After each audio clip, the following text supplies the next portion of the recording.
Hi, hola. I hope you're doing great. I took a quick photo so my university knows that I'm not drunk at some corner.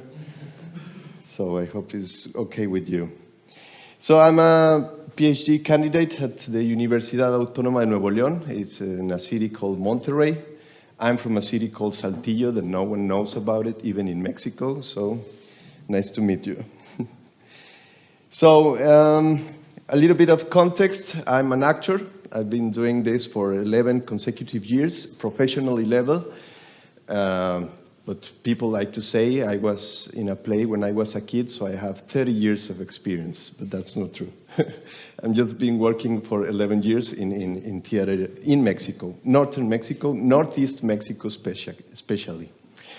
So what is the theater in northern Mexico? Well, it's more of the most people learn theater about practicing, by practicing, complete practice. There is no systemic theater studies. There's just few academic approaches of the practice of theater there. Mostly the masters there are just people who has a lot of experience, years of experience working and working and working, right? We have certain distance from the national tendencies and currents because we are like 10 hours by car from Mexico City, and it is quite difficult to make groups, theater groups, travel along Mexico, right? It's quite a big country, and we are different in many ways, from northern to the center, to the center, to the south.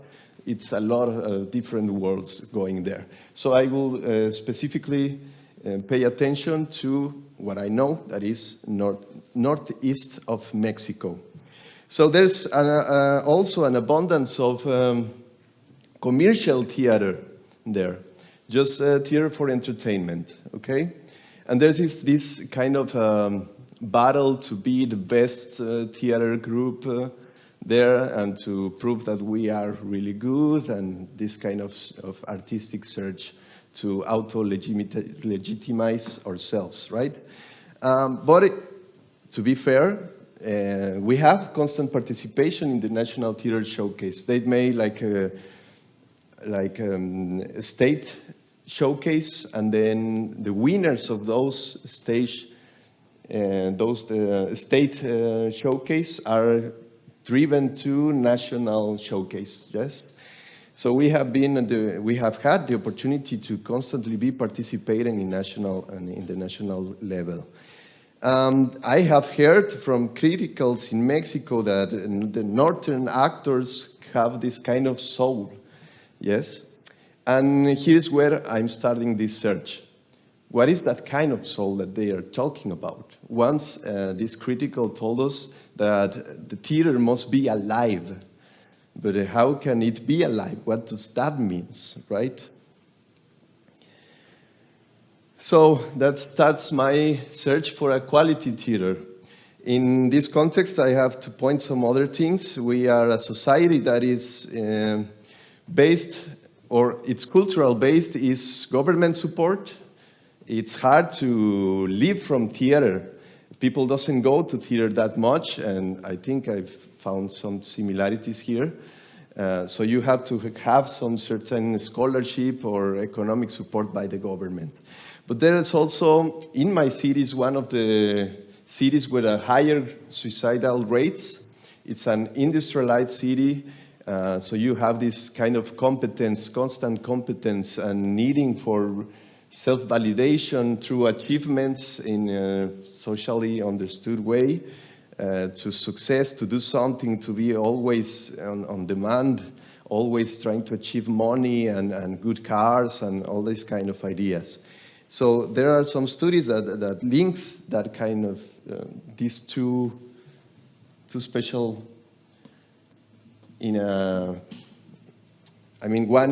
one could be the reason from the other, right?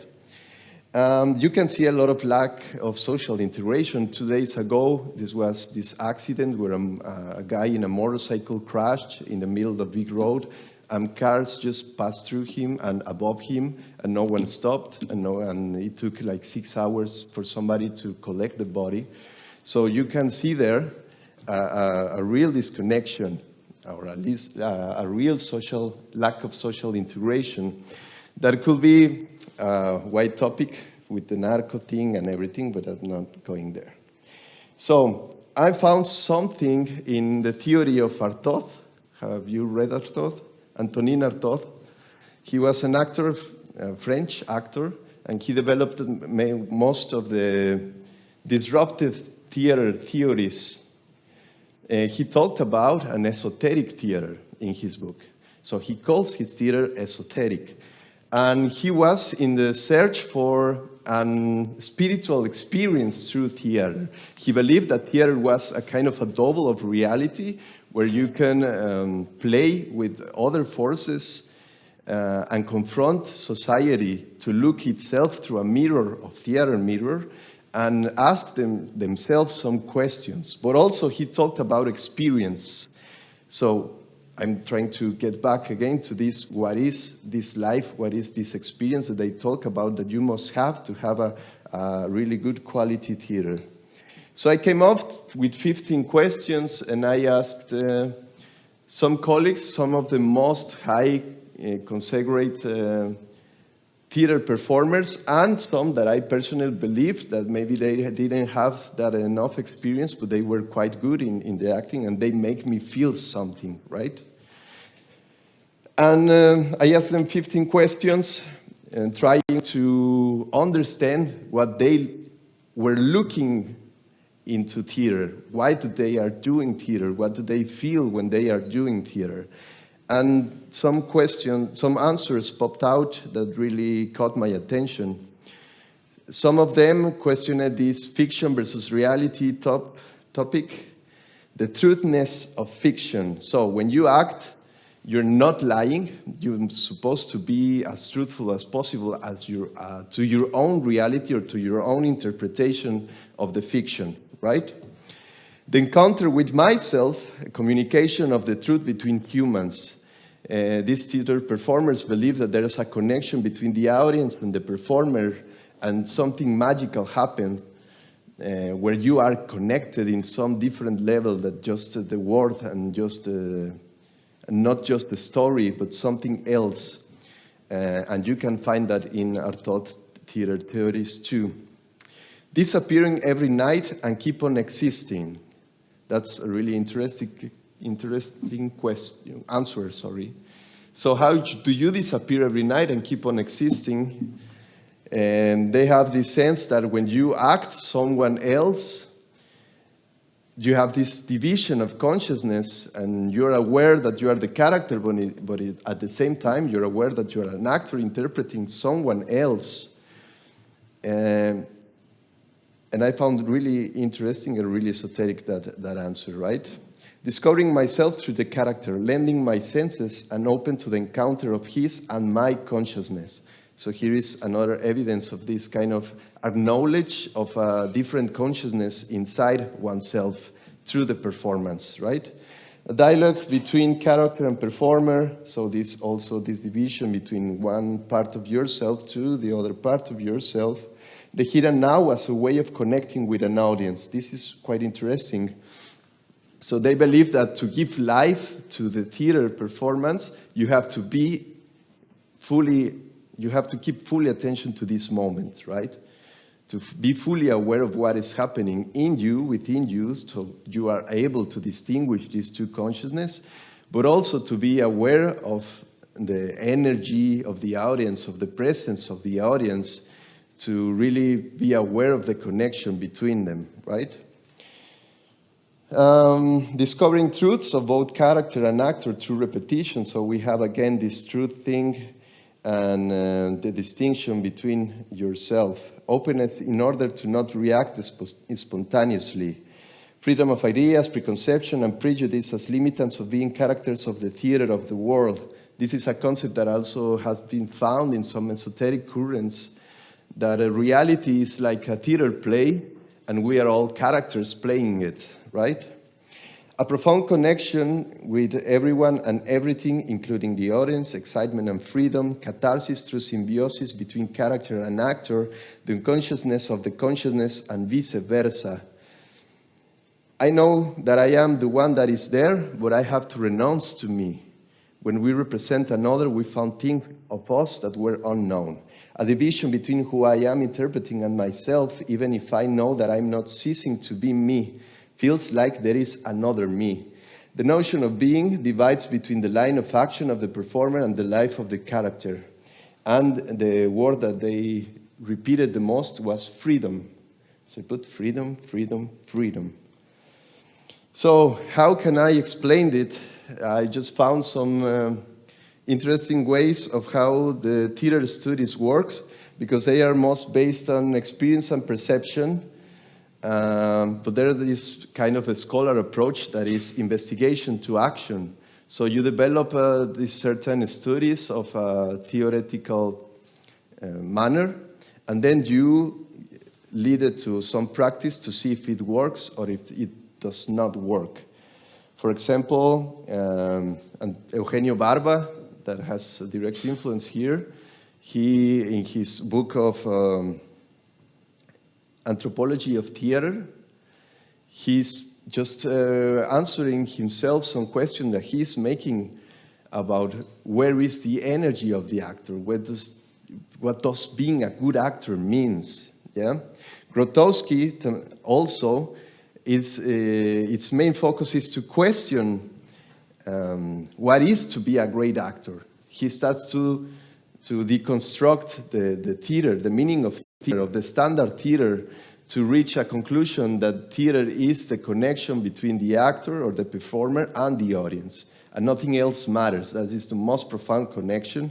And he calls actors and performers to really commit to that part. So again, what is that real commitment?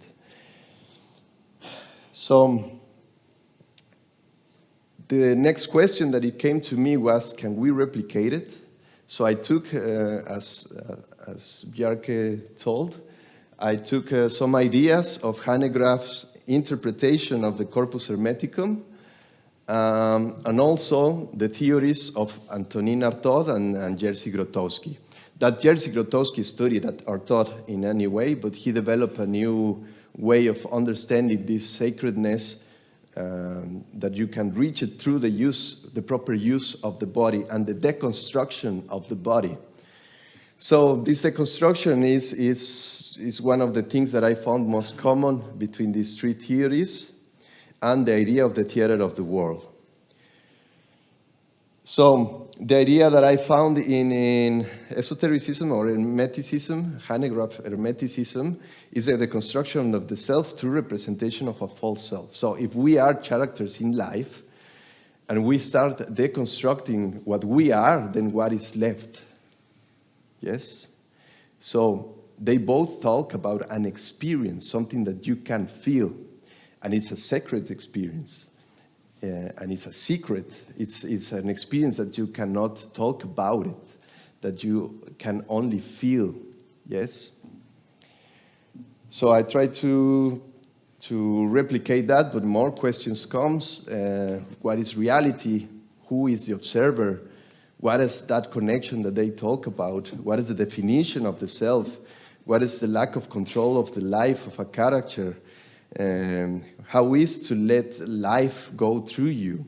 Because some believe that they just disconnect and let the character represent itself, and then they just, when the play ends, they just become aware that they are actors and something happened, but they can't remember what happened, and it was a really good performance. And people clap and people get really emotional, but they weren't aware of what happened, right? So what are the ways of understanding these possibilities? Well, we can talk about mysticism, hermeticism, esotericism, psychology, anthropology, ritual theory, and they could be all valid, or none of them could be valid at the same time, right? So the great question is theater as an act of magic, the deconstruction of the self, the departure from possibility, the creation through action and word, the mirror of reality, the inner experience, the responsibility of the creator, and the pure experience of possibility. So if you as an actor deconstruct yourself to a level to try to find the precise moment where everything can happen, you reach this sense of emptiness. But I will try to quote Eliphas Levi, if God is all, then he's dead, but you have to have this a knowledge of deconstruction of what is not God in order to reach the same truth that then God is nothing, but if nothing is all, then God is all, right? So I'm working right now with another group of theater, trying to search for this, what can happen if you act from this emptiness, but profound emptiness and conscious emptiness, in order to start developing some theater movement, some performance, some theater acting, whether it's traditional or not, it doesn't matter. The thing is, the main focus is what happens if I act out of my own emptiness and my own full possibilities. These pictures are from a play that I made in Mexico, but the main goal was to question ourselves as characters of the world. So they talked about themselves as characters, and they talk about their inner wounds. They become really emotional. They open so much that maybe one talked about she was raped, and no one knows about it. No one did know about it. I didn't know about it through the process, and she decided that she wanted to talk about it. Yes. And the audience really connected very well to that. So we reached this possibility of really integrating both audience and the performers. And it was some beautiful experience. But then we took the same play to another context. It was a school of theater in Monterrey, and they were all disconnected. Like there was this technical approach to the play, and they start questioning some technical elements of theater, that whether if the plant is not alive and it is not used, then it's pointless to be there, or the rock, what does it represent? So the discussion went other ways, and the performers themselves talked about it. They didn't feel like saying anything. So today, in this journey, I'm working with that. What if I have nothing to say? What if I am nothing? What possibilities can I reach? So my conclusion is theater is a way of putting to practice some theories. I am working with esoteric theories, but we can reach some interesting things working with theater. Thank you very much.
If you can't see it, then you just never know.